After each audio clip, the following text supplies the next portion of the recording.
Good morning, everybody. Welcome to Few Connect Live for your Wednesday. It has gone just 12 noon. For those joining us for the first time and who have never heard me say this before, we normally kick off 2 minutes past the hour, just allowing enough time for everyone to roll in from their previous meetings. For those joining us on the Zoom call, microphones are turned off by default. Please feel free to turn your cameras on. Today, as with every session we do, is all about connecting and sharing. For those joining us on YouTube Live or on Facebook Live, I can see a bunch of people tuning in on both of those channels now. There's a chat facility within both of those. Please feel free to use it. Do not forget to hit the like button or the subscribe button if you are on YouTube or on Facebook. That would help us out immensely. If you are coming to us on Zoom, there's a chat facility within there, and I can see everyone's chatting away, which is fantastic. We will be kicking off in 1 minute's time with Few Connect Live for your Wednesday. Thank you.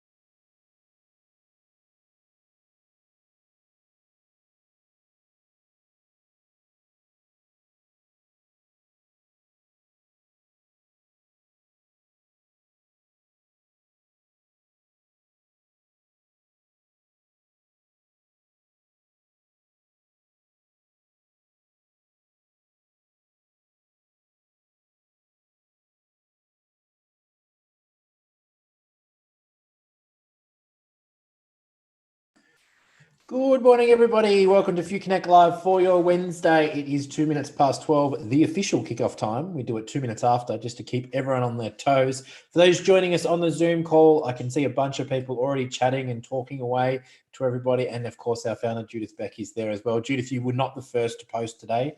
Someone else has been there before you. So Colette, Nicola, Caroline, great to see you all. How good is this? We're also coming live to you today on YouTube Live and on Facebook Live. So if you're on either of those platforms, please feel free to use the chat facility within those. I will make sure all of our guests get through to those comments and questions get through to our guests. For those on Zoom, microphones are muted by default. Cameras are turned on.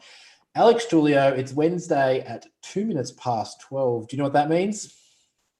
It's Wednesday at 2 minutes past 12. Few Connect Live coming to you 2 minutes past 12 for your Wednesday. Hey, I'm back. I was a bit down yesterday, but I am back with a vengeance today, full of energy and excitement, which is not good for anybody. Just ask us. It's good to see you back. You're back up, Cam. I think all of us, we have good days and bad days, but it's Wednesday again. As we always say, I don't know where the weeks go. It is just, they just evaporate.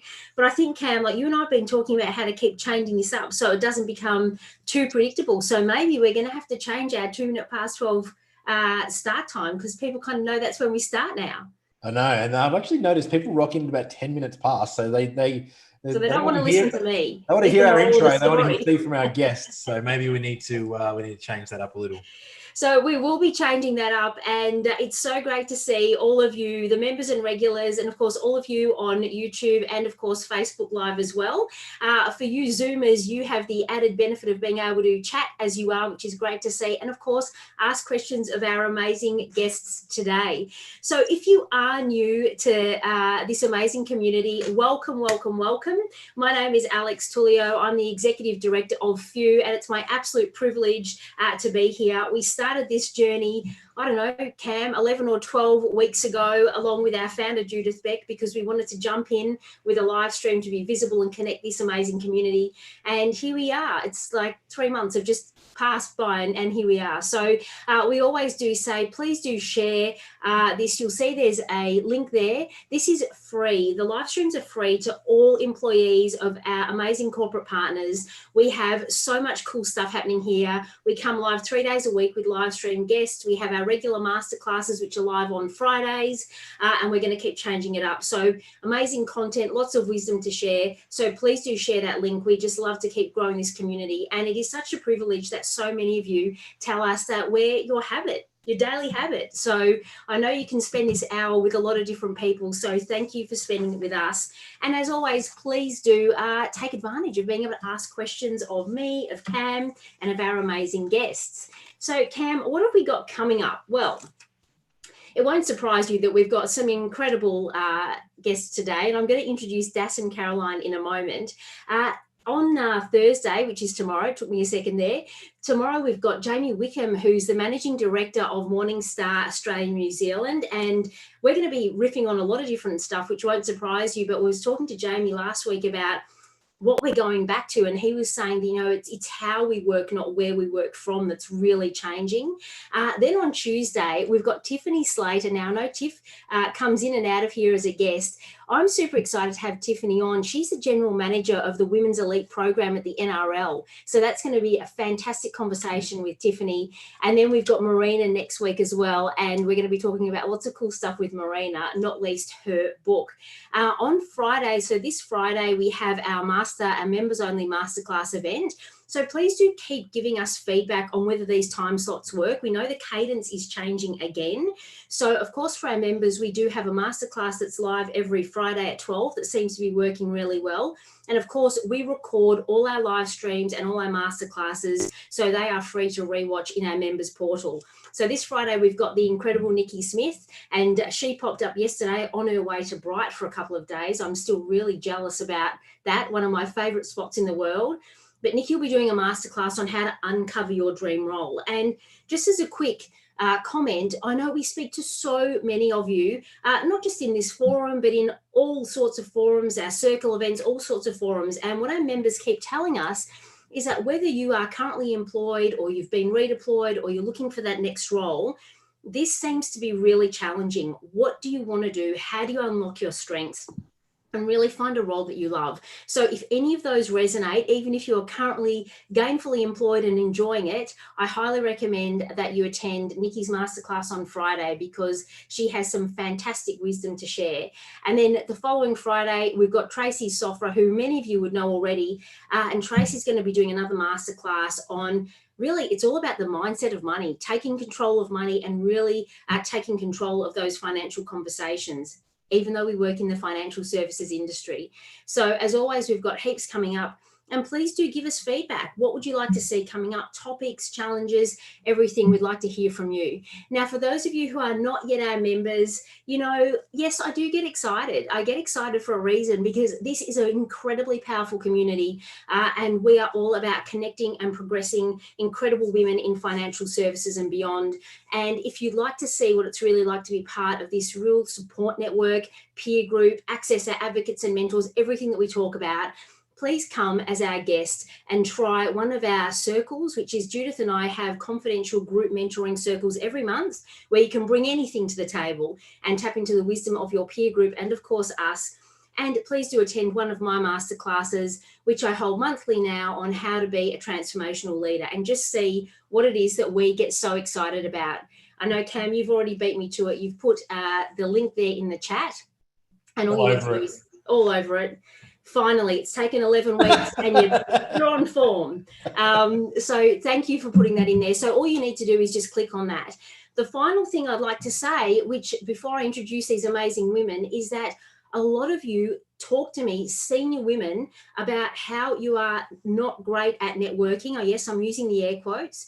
You're not great at networking, and you really are reluctant to meet new people and to connect on LinkedIn and all sorts of things. This is your perfect community and forum to do so. So as I encourage you quite often, you can see who's here on this call, go into the participants, find someone who you don't know yet and connect with them on LinkedIn. It's the perfect icebreaker.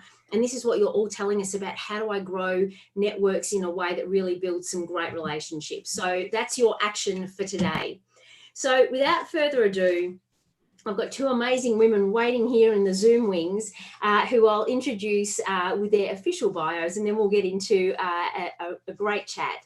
So first, I'd love to introduce Das Bennett. Now, I know Das has told me I get called Dacia, but only when I'm in trouble. So it is with permission that I introduce Das as Das. Now, Das is the Chief Executive at Super SA, and with over 18 years experience in the superannuation industry, working in the not-for-profit sector, Das has held senior executive roles with a number of leading industry and public sector funds, including Australian Super, Rest, EISS, and NGS Super.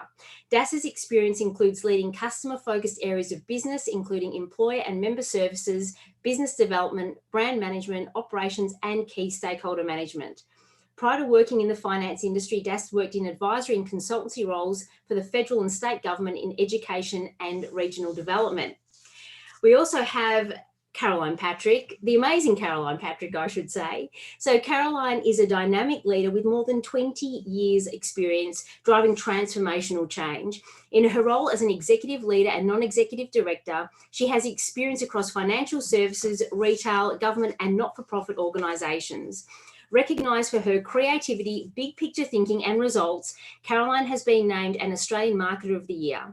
She has made a significant contribution to the marketing profession as a former state patron and head judge of the Australian Marketing Institute. Currently, Caroline is the Director of Brand and Member Engagement for Super SA, the superannuation fund for South Australian public sector employees. Wow, you two, just a bit of amazingness there between you. How are you? Pretty good. Good, thanks, Alex. Excited to be here. Yeah, and can I just say a big hello to Judith Beck? Lovely to see you somewhere, Judith. How are you? It's been a long time. Yeah, that's because I'm not getting old. Wise. You're getting wiser. That's the one. Very wise. That's what we use here. We don't pivot, we pirouette, and we don't get older, we get wiser. Yeah, much wiser. So isn't it so good, because this just proves this is such a small but big industry where everyone, it's all that 6 degrees separation. So Das, thanks first of all for being here today. It's so great that you and Caroline have joined us. Maybe, I know I've introduced you with a bio, but give us a bit of the Das Bennett story and how have you been coping with working from home, lockdown, and how did you get to your current role as CEO of Super SA? Well, no, thank you so much. Look, I'm originally from South Australia, but I worked in Sydney and went off to develop my sort of superannuation career in the great city of Sydney, and was very privileged working for a number of funds and in a lot of different roles. And I suppose then I was very fortunate and privileged to get tapped on the shoulder to return to South Australia to head up Super SA. It's quite a large and complex public sector, exempt public sector super fund, and it's going through a transformation period at the moment. So hence having great executives like the amazing Caroline Patrick on board to help with that transformation. So I'm back in my old hometown, which is fabulous, and feeling I pinch myself every day. I come into the office because it's a real privilege to be a leader and a CEO. That's great, Das. And I know that you've already shared that working from home is not your preferred flavour of working? No, I completely failed at working from home because I'm an extrovert, and we were with COVID. Actually, Caroline and the executive team, we were fantastic in getting 85% of the staff out of the office very quickly. We couldn't get 100% of the staff out because of our call centre, couldn't go out. And then the executive had to rotate being out of the office. I lasted one day, one full day, and couldn't cope. I had to come back into the office, and I used the excuse of being in the office to support the staff that had to stay in the office. But I had my hand up. I was a bit of a failure from working from home. I got distracted too often with the washing machine, and I had a really clean fridge. It's a whole different ballgame. Yeah. Caroline, welcome. Give us a bit of now. Obviously, you and I have known each other a long time. Give everyone a bit of a flavour of Caroline Patrick and your journey to where you are now. Oh, goodness. Well, I'm originally from the UK, and I started my career with Lloyds Bank, which is a fairly large institution in the UK. And I took a year off to come backpacking around Australia and New Zealand and found South Australia, and that was that. So I've been here now for 20 years. I've worked in various marketing roles over that time, and South Australia is a very interesting place because we don't have the big brands here. So you end up doing some pretty interesting roles like launching new private health insurance funds and, working with you at Bendigo and Adelaide Bank to build a wealth management division. So there's been some really interesting periods. But I met Das when I was told by a recruiter in South Australia, you have to meet this woman. And I said, I am not working for government. Don't even think that I could possibly work for government. And I came and met Das, and that was that. And I've been working with Das for just over 12 months now. Brilliant. And I'm very lucky to have Carolyn, let me tell you. But I want her job. I want that brand and marketing job, because that's a fabulous role to have in a fund like ours that's going through transformation. I let her do a few things from time to time. You let her do a few things. Oh my God, you two are hilarious. So there's so many places we could start, but I love when, as I always say, I have the privilege of lots of pre-chats until, before actually getting to the live event. And I know the three of us have had a couple of really interesting chats, and it really struck me, Das, particularly from your perspective, you were really talking about this concept of leading, being an empathetic leader and leading with a warm heart. And I mean, look, everyone, we all know it's been a crazy few months, regardless of the business you're in. But tell us a bit about how you've led the team, and what's the cadence of the executive team been like? How have you looked out for your staff and for your members? How have you really stayed true to that, being able to lead from a warm heart, while I think you said to me one day, by having a steely determination and focus on still getting the job done. I've paraphrased there a little, but I love this is the dilemma, right? As leaders, we need to have that warmth, but still get a result. Yeah, it's a bit about always having empathy, empathy versus decisiveness. And, obviously through that COVID period, it was, crisis management day in, day out. And I've always found success as a leader, in whatever role you're in, is being collaborative and collaborative, with empathy, with still having a bit of an iron will. A friend of mine, Joe Townsend, says that I've got a warm heart, but with a, cast iron will, being very determined. But if you plan your leadership design from the heart, you will always, have integrity, and that's very important. That's been very important in my type of leadership. And I've had with this COVID situation, I got a brand new executive team at Super SA. Carolyn was one of the long-standing ones now for 12 months. And under that crisis management, there were these complex issues every day, day in, day out. So you had complex issues which required very complex decision-making and process. And so I felt that I had to be quite decisive as a leader and make very quick, decisive decisions. So to manage that and to keep the executive together to continue to have collaboration, we decided to have twice daily meetings, which is a lot of meetings. But we found that by doing that, we were able to be still decisive, be empathetic to staff who were going through really, really difficult times and were very, very concerned about how COVID was going to play out. And sometimes during a crisis, it brings out the best or worst in people. Well, we've found during the COVID crisis, it's really brought the best out in our executive. And by meeting twice a day, we were able to make, decisive decisions, but also with the empathetic heart, and also showing great integrity and keeping the values of the organisation. So, we had to protect our financial risk, but also our reputational risk. And Carolyn, you can probably add to how we worked as an executive team during that very difficult time, and that's continuing. Yeah, and look, it was really bonding for us because, as we said, we're a relatively new executive team. The newest person started in June, but we're all quite new. And, we'd been spending the last 12 months really getting to know one another, and we're all quite different in the skills that we bring to the table. So we were able to play very much to our strengths around that, but also support one another. And members of our executive team, we have family that live interstate or overseas. We've got family members where we have caring responsibilities or underlying medical conditions. So we knew about those things as well, and we're very careful about thinking about that when we were supporting each other. So, I mean, I love that, your new team coming together, and I love the cadence of, you're right, because this community, I mean, a lot of this amazing community are wearing the two hats of being leaders of teams and also being team members. So, during the last, which I'm sure both of you have found as well, I mean, it's a very human condition to be emotional and a roller coaster and have your whole life come together and this uncertainty. So that's from your perspective, with such a new executive team. I mean, obviously you've got the cadence and clear communication, but What do you think really, what would your advice be to other leaders listening? Because there's actually quite a few leaders that are saying, I've just been put into a new role and I've never met people in person, or, there's been heaps of change. Like, how do you bring that team together behind one vision, especially when they're quite new? I think the really important thing is to be the leader that you can be. Don't try and change your leadership style, even during a crisis. You have to keep to your foundations of leadership style. But I think I went into every meeting and asked everyone, how are you feeling today?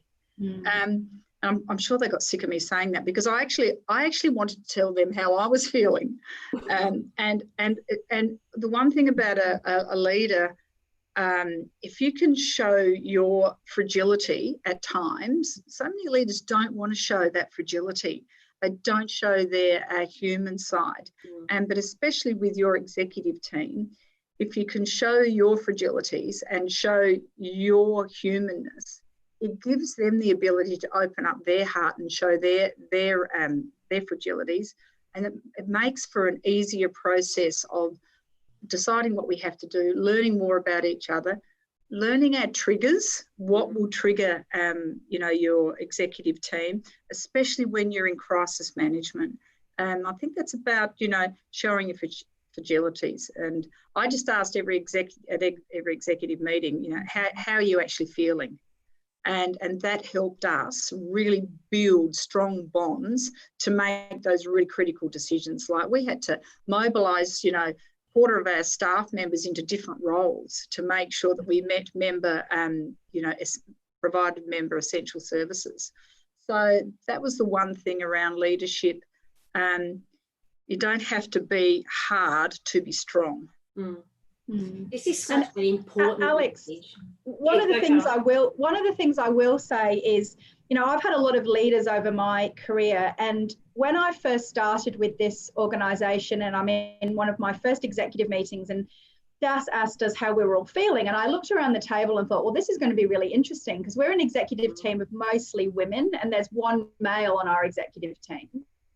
And I looked at Patrick and thought, I wonder if Patrick's going to share, because, men don't generally tend to share as openly in those sorts of forums. And it's been a really interesting journey for us, because I would say that now, and Das still asks us often in our executive meetings how we're feeling, and we are very open about how we're feeling. And we're very open about the challenges that we're facing and very supportive of one another. So it's created a very open and trusting, circle of people. And it's the first time I've experienced that.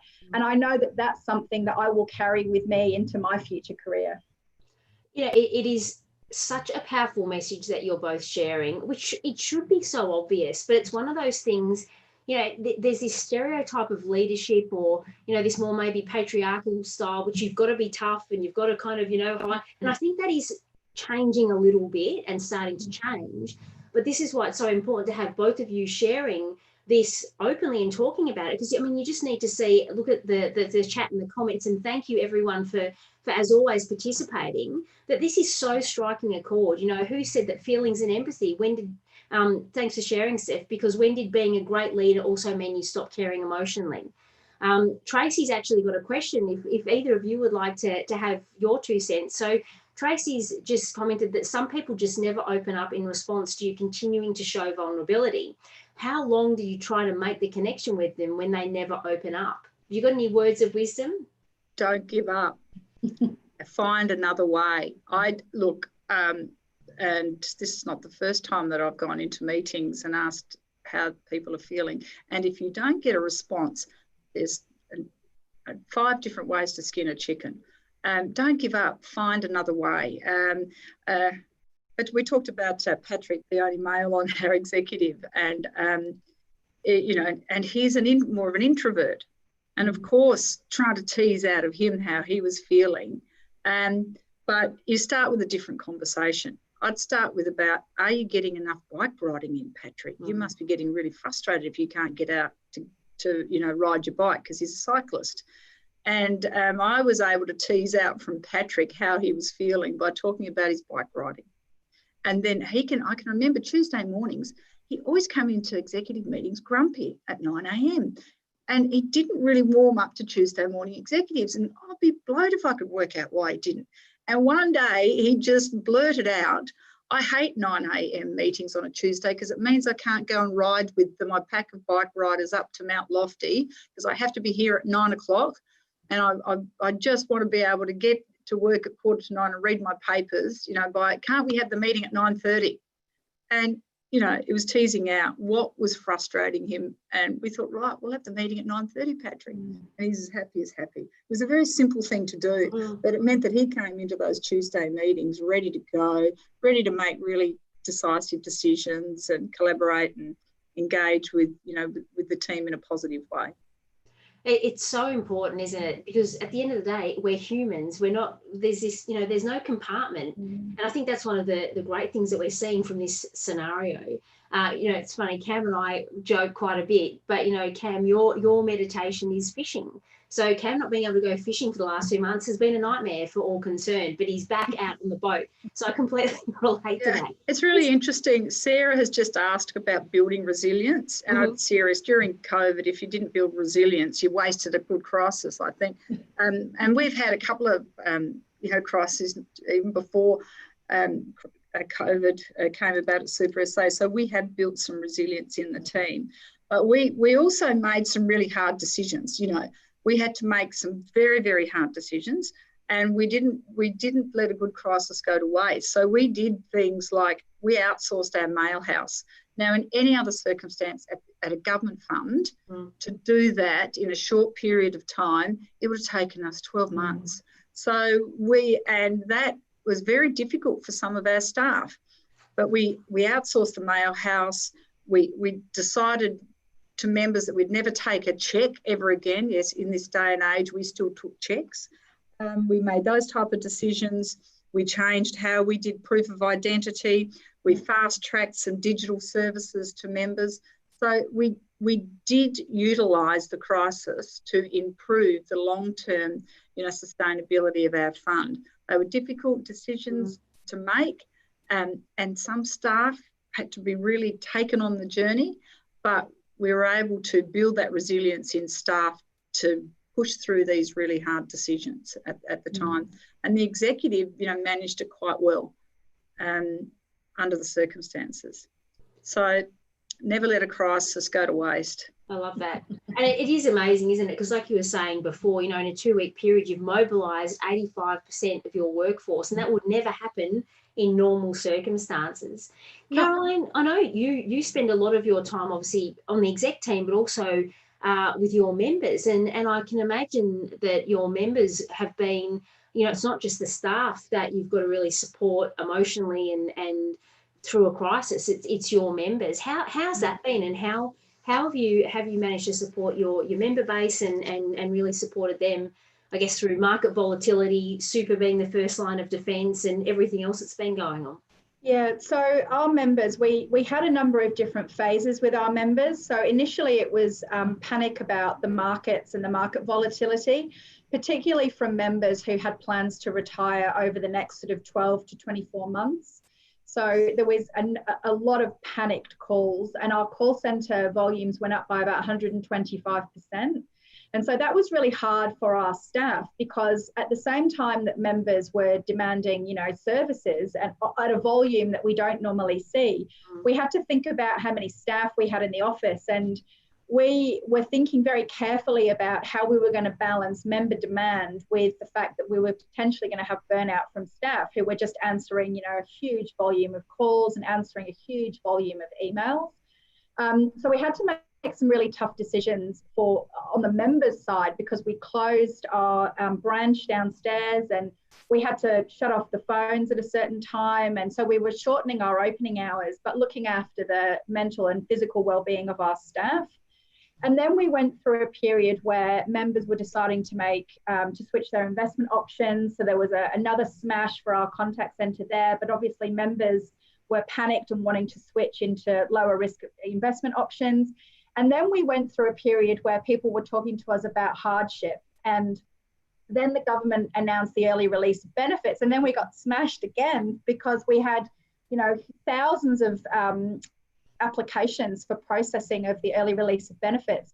And so we saw these very distinct phases come through with members. So we were really having to be very careful about how we balance member demand to talk to us and contact us when they were in a really panicked phase with, you know, the mental and physical well-being of our staff. And we experienced, you know, quite a bit of burnout. And on top of that, we had a lot of staff in the contact centre who had unique circumstances that we needed to work through as an individual to work out what was best for them in terms of working from home or being in the office, or, you know, their caring responsibilities or an underlying medical condition. So there was an awful lot of focus on individual circumstances and how could we be equitable and fair to those members of staff while being equitable and fair to the members of staff that were still coming into the office. So I imagine that you would have experienced that you've kind of almost got this two speed of you've got your staff working remotely and then the call centre with such intensity, as you're describing, Caroline, and caring for all these members under duress and probably in varying degrees of, as you said, you know, heightened emotional response. I mean, how did that affect staff? And I think when I was talking to you both, we were chatting about you had even staff that from the call centre who had got, you know, promotions or other jobs and they had to pull back into and that I imagine would have been individually quite challenging for them. Yeah, it was, and we had quite a few staff that had won promotions into other areas of the business, like learning and development, out of the contact centre and into policy and governance and those sorts of areas. And they'd only just settled into their new roles when they were reassigned back to the contact centre. So for them, you know, it was quite heartbreaking because they'd won a role and then they were back to what they were doing before. So, you know, we had staff that dealt with that well, but we also had staff that really struggled with that, being reassigned and redeployed. And it wasn't just those staff. We had staff all across the organisation that we reassigned into effectively essential services, and they were not necessarily trained to do those roles. So we had to deploy massive amounts of training remotely very quickly. And so, you know, managing people's feelings around that, managing people working from home or being reassigned or redeployed, there was a lot of focus on, you know, how are people feeling? How are they dealing with it? What can we do to support them? And, you know, that was all down at an individual level because everybody reacted very differently. So if I could add there, we did mobilise a lot of staff, and so we talked to every individual staff. But at Super SA, the two most important things is we always wanted to be caring of our staff's well-being. But what we're here for is for our members. And if we spoke to all of our staff saying, how are we going to deliver these essential services? You know, the people that did get remobilised and retrained, I can remember the comments that came back through Team Gauge, which is our staff survey, said, oh my gosh, for the first time I'm walking in the shoes of someone from our call centre. It's such a difficult job. I so respect what they do now. I didn't have that type of respect before. So out of it, they've built some resilience and they really understand what other business units do and the value that they provide to our members. Because you wouldn't have a role, you wouldn't be here if you didn't have those members to serve. It's such an important thing to come back to. There's been a lot of tools that we've been able to use around, you know, people taking some long service leave or some annual leave. We had a number of members of staff that we allowed to take large chunks of leave because they really wanted to be at home caring for their children. So there was a number of tools that we were able to deploy quite quickly around managing people's individual circumstances. One of the things that we did I think really helped for people that were coming into the office around minimising their risk around COVID was we have a lot of staff that take public transport, like many organisations, and we organised car parking for them so that they were able to drive in. And there was a number of things that we did to support them in terms of being able to come back into the office and feel very safe, or being able to be more flexible around their responsibilities at home or take large chunks of leave. And they were difficult decisions to make because we needed to be able to support the members and the volume of contact that we had. So, you know, letting people take those large blocks of leave meant we didn't have the bum on the seat to answer the phone. So that they were difficult decisions and we constantly had to balance that. Yeah, absolutely. Das, just, you know, as you're both talking, I mean, obviously during the last sort of 12 weeks or whatever it's been, there's obviously, with this as a focus in your members, as that focus, as they always are, but even more intensified and with less resources. I'm imagining that there was stuff that you had to stop doing that were previously critical projects. And I'd love you both to just chat about how you really filter that and really zero in on the important stuff, because I know a lot of our community have been saying, you know, God, I'm working longer hours than ever. The list is never ending. It's now 15-hour days around everything else that's happening. And we do talk quite a bit about, well, the answer is not doing more and not keeping pushing. You've got to filter and come back to what's really important. So what does that look like for your team and Super SA? Yeah, look, we made very clear decisions very quickly, and we took delegations, special delegations to our board. We postponed or put on hold 10 projects. 10 projects. We kept just essential services going. We identified 4 major projects that we had to keep going, and we just stopped doing work. And if you make a decision to stop doing something and you feel hand on heart, nothing's going to break. We're still going to ensure members are going to get paid, phones are going to be answered, focus on essential services. And we kept 4 major projects, strategic projects going, and communicated to government and communicated to our board around why we did that and got the support. It just took the weight of the world off your shoulders. Don't have to do it. Stop something. You cannot do everything, because in these type of circumstances, I think the business was probably running at about a 60% cadence. So you just had to stop 40% of work to keep going. And we're in the enviable position that we can start rotating staff back in now. We're doing a reset. We've got a meeting this afternoon, which projects are going to come back on and when those projects will commence again. So just being decisive about what you're not going to do and not feeling guilty about it, and having good communications with your board and your key stakeholders, and communicate to your key stakeholders throughout COVID. We had a heap of communication going out to all of our key employers, key unions, government, and everyone. Every second week we sent out communications to all of our key stakeholders to keep them up to date. We did videos for members on the website. I've never been videoed so often in my life. Same with Caroline. And so we kept changing the communication all the time and updating it so everyone understood the position we were in at Super SA.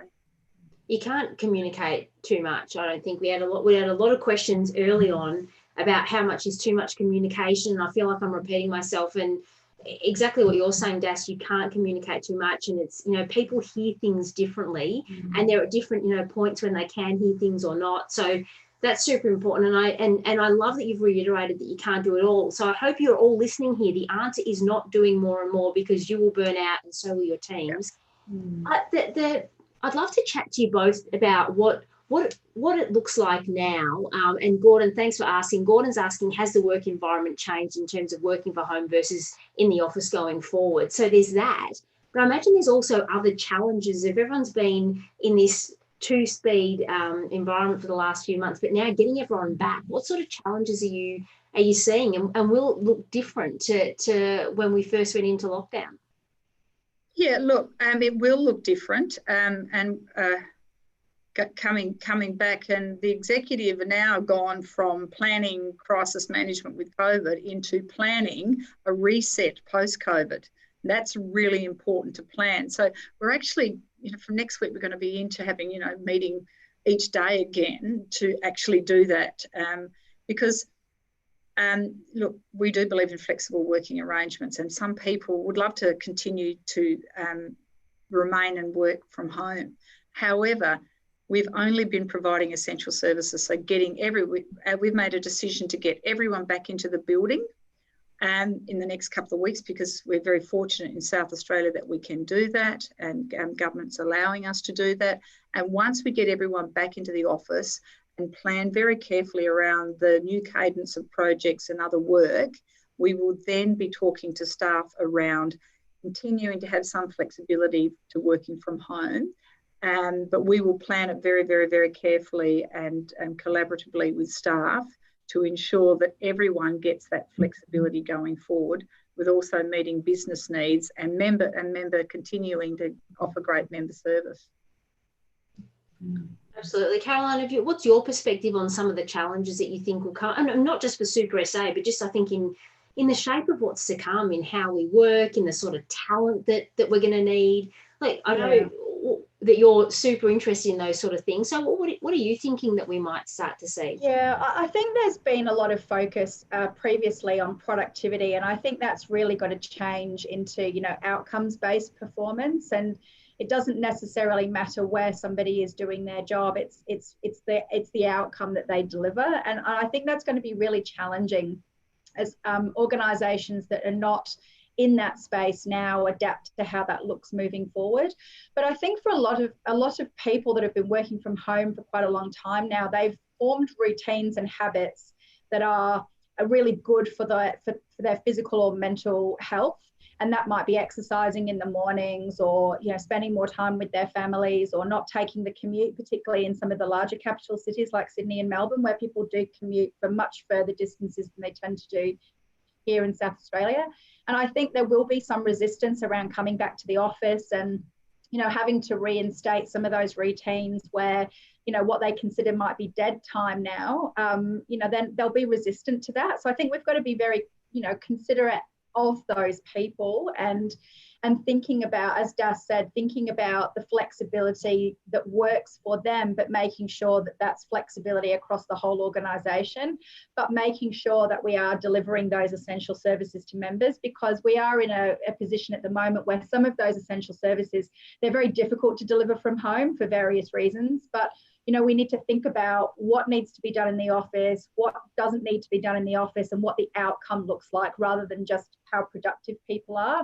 So we've had a number of staff who have thought they've been very productive at home because they've been processing transactions, but they've not been engaging in any of the strategic projects or the working groups because they've been so focused on the transactional side. So I think that's going to be really interesting as we start to bring people back into a, you know, a new environment. Mm.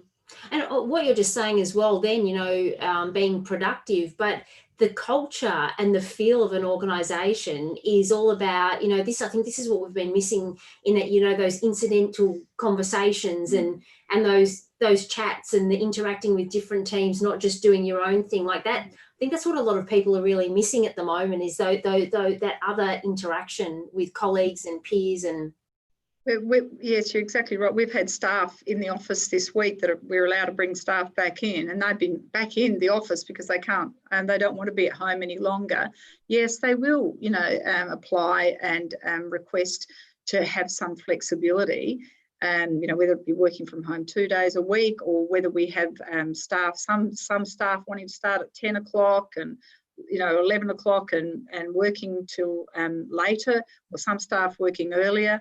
So I think it's about being as to open to that flexibility, but it always has to be about outcomes driven.